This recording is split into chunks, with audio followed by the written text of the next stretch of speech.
How did you become involved with St. Vincent's? That's one of Yeah. your big. And we lived here 3 or 4 years, and Jack McCormick, my good friend, was involved at St. Vincent's. He might have been chairman of the lay advisory board or something, and he asked me to join the board, and I said, I don't really have time. I'm working hard, and I've got a couple other little jobs. And he said, well, you have to. And I said, I don't know about that. And he insisted, so I did. And I became involved in a small way. And then in a couple of years, as I was more and more busy with my business and with my community life and family life, I had to cut back. And I told my wife, Carol, I said, I'm going to cut back. And because I want more time. And she said, well, you can cut any place you want, but you can't cut St. Vincent's.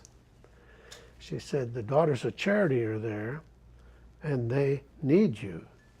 And I thought, nobody really needs me.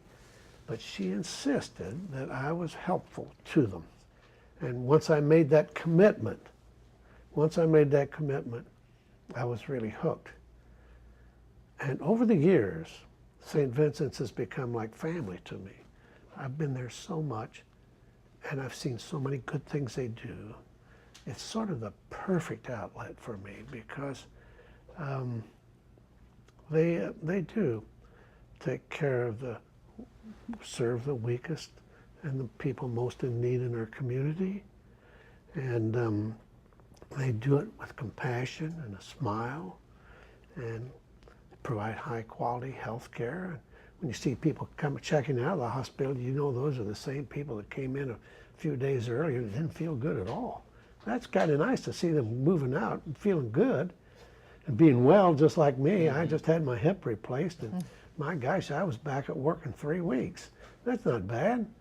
That's the kind of place you want to be associated with. But the truth is, the Daughters of Charity have been there for 100 years, and they've been around the world doing this for 350 years. That's nice to be associated with a tradition that serves people that long and that well. And then the people that work there, they all sort of share this ministry of love.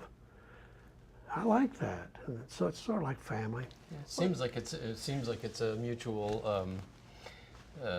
They feel the same about you because they named a street after you. And well, that was the biggest shock of my life. So, well, the biggest shock was when I asked Carol to marry me, and she said yes. And the second biggest shock was when they said they were going to name that street out there, Surecliff Way. That was a shock. I don't get surprised very often, but that was a great surprise. They've been so kind to me.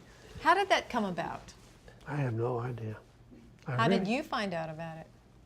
They invited me to meet them one day at a lunch, and when I got there, there were more the people than I expected. And then I knew something was going up and something was going to happen. And after that nice lunch, they told me I read this resolution where they were going to, and really, I said, there's a catch. That's not so. That's not true. And it was. And so I sat there silently and said, I'm speechless. And so then it took me about 20 minutes to tell them how much I appreciated it and how much I couldn't believe it. But, so there's no such thing as being speechless. Not for you, huh? Not for me. But I love St. Vincent's. There's no question about it. And it's a part of Carol's life. It's a part of my life. And for me, the people that are there, the associates, physicians, volunteers, you know, it's like family. And they feel like they are family, and I feel like I'm a part of their family.